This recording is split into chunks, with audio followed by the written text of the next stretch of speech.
오늘 우리에게 주시는 하나님의 말씀은 이사야 8장 9절부터 22절까지의 말씀입니다. 너희 민족들아 함성을 질러보아라. 그러나 끝내 패망하리라. 너희 먼 나라 백성들아 들을지니라. 너희 허리를 동이라. 그러나 끝내 패망하리라. 너희 허리에 띠를 띠라. 그러나 끝내 패망하리라. 너희는 함께 계획하라. 그러나 끝내 이루지 못하리라. 말을 해보아라. 끝내 시행되지 못하리라. 이는 하나님이 우리와 함께 계심이니라. 여호와께서 강한 손으로 내게 알려주시며 이 백성의 길로 가지 말 것을 내게 깨우쳐 이르시되 이 백성이 반역자가 있다고 말하여도 너희는 그 모든 말을 따라 반역자가 있다고 하지 말며 그들이 두려워하는 것을 너희는 두려워하지 말며 놀라지 말고 만군의 여호와 그를 너희가 거룩하다 하고 그를 너희가 두려워하며 무서워할 자로 삼으라. 그가 성소가 되시리라. 그러나 이스라엘의 두 집에는 걸림돌과 걸려 넘어지는 반석이 되실 것이며 예루살렘 주민에게는 함정과 올무가 되시리니 많은 사람들이 그로 말미암아 걸려 넘어질 것이며 부러질 것이며 덫에 걸려 잡힐 것이니라. 너는 증거의 말씀을 싸매며 율법을 내 제자들 가운데에서 봉함하라. 이제 야곱의 집에 대하여 얼굴을 가리시는 여호와를 나는 기다리며 그를 바라보리라.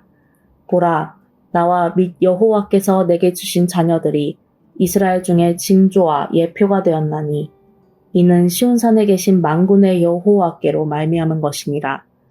어떤 사람이 너희에게 말하기를 주절거리며 속살거리는 신접한 자와 마술사에게 물으라 하거든 백성이 자기 하나님께 구할 것이 아니냐 산 자를 위하여 죽은 자에게 구하겠느냐 하라. 마땅히 율법과 증거의 말씀을 따를지니 그들이 말하는 바가 이 말씀에 맞지 아니하면 그들이 정녕 아침빛을 보지 못하고 이 땅으로 헤매며 공고하며 굶주릴 것이라. 그가 굶주릴 때에 격분하여 자기의 왕과 자기의 하나님을 저주할 것이며 위를 쳐다보거나 땅을 굽어보아도 환난과 흑암과 고통의 흑암뿐이리니 그들이 심한 흑암 가운데로 쫓겨 들어가리라. 아멘.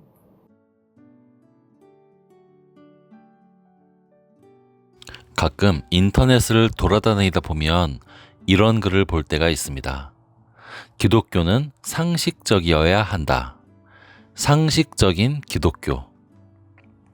여러분은 이 말에 대해서 어떻게 생각하십니까? 기독교는 상식적이어야 합니까? 사람들이 말하기를 기독교는 상식적이어야 한다. 그 말을 할 때 그것이 무슨 뜻인지는 대략 이해는 됩니다.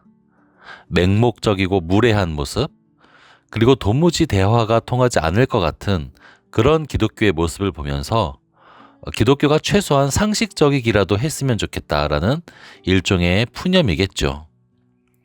그러나 상식이 뭔가요? 보통 사람들, 기독교인이 아니라 세상 사람들 사이에서 널리 통용되는 판단이 아닌가요?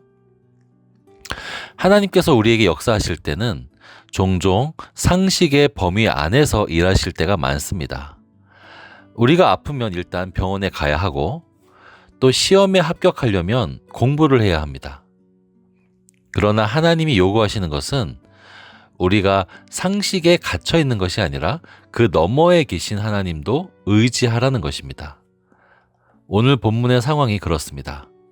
이 상황을 설명드리면 당시 이사야 선지자가 활동하던 본문 상황에서의 왕은 아하스 왕입니다. 그런데 아하스 왕이 이런 소식을 듣습니다. 북쪽의 이스라엘이 아람이라는 나라와 연합을 해서 지금 남유다를 침입한다는 소식을 들은 것입니다. 남유다의 왕 아하스, 한 나라가 쳐들어와도 막아내는 것이 쉽지가 않습니다. 그런데 두 나라가 연합해서 쳐들어오려고 합니다. 이 상황에서 왕으로서의 상식은 뭘까요? 어떻게 하는 것이 최선이겠습니까? 아하스 왕은 이런 선택을 합니다. 당시 최강대국이 아수르인데 그 아수르에게 도움을 요청합니다. 지금 남유다를 치러 오는 이스라엘과 아람을 그 공격에 맞서달라고 아수르에게 부탁을 하는 것이죠. 그리고 아수르는 거기에 응하겠다고 답장이 옵니다. 아람과 이스라엘을 징계하겠다라는 내용으로 답장이 온 것이죠. 거기에 아하스 왕은 기뻐했을 것입니다. 이것이 그 본문의 상황입니다. 물론 우리는 이미 역사를 다 아는 입장에서 그 아수르가 얼마나 악한 나라인지, 그리고 훗날 이 아수르가 얼마나 이스라엘 역사에 큰 상처를 남기는지를 우리는 압니다. 그러나 이 당시만 하더라도 아수르가 나중에 어떻게 포악할지 이런 걸 모르는 상태죠. 어쩌면 당시로서는 아하스 왕이 가장 상식적으로 또 가장 왕으로서 할 법한 선택을 한 것일 수가 있습니다. 그러나 하나님은 그 선택을 꾸짖으시는 것입니다.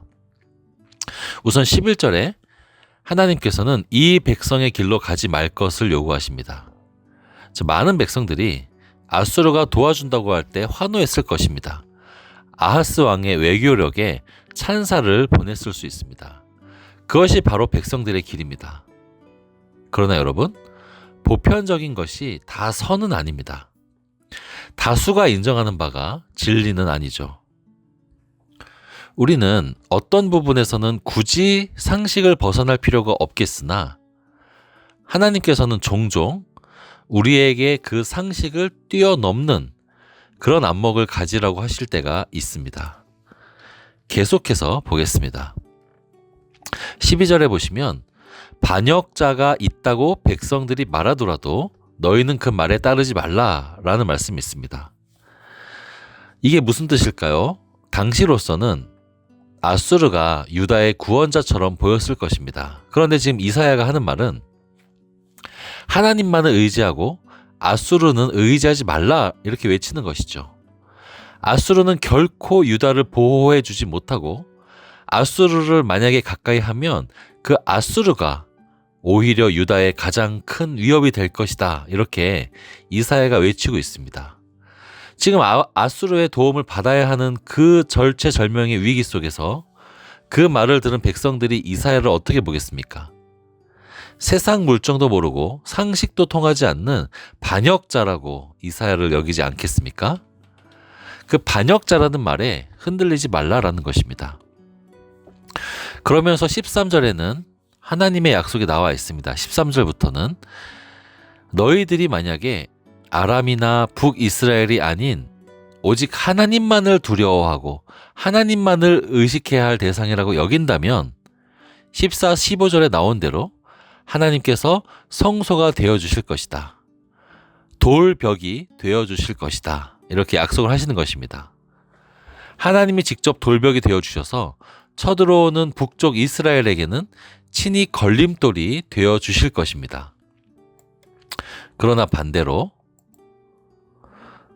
남유다가 하나님을 믿고 따르지 않고 만약에 계속 외세를 의지한다면 하나님께서는 친히 남유다에게 직접 함정이 되시고 올무가 되실 거라는 말입니다. 결국 너희의 상식에 의지하지 말고 오직 하나님만 믿고 따르라는 것이죠. 그러면서 나머지 본문도 마찬가지입니다.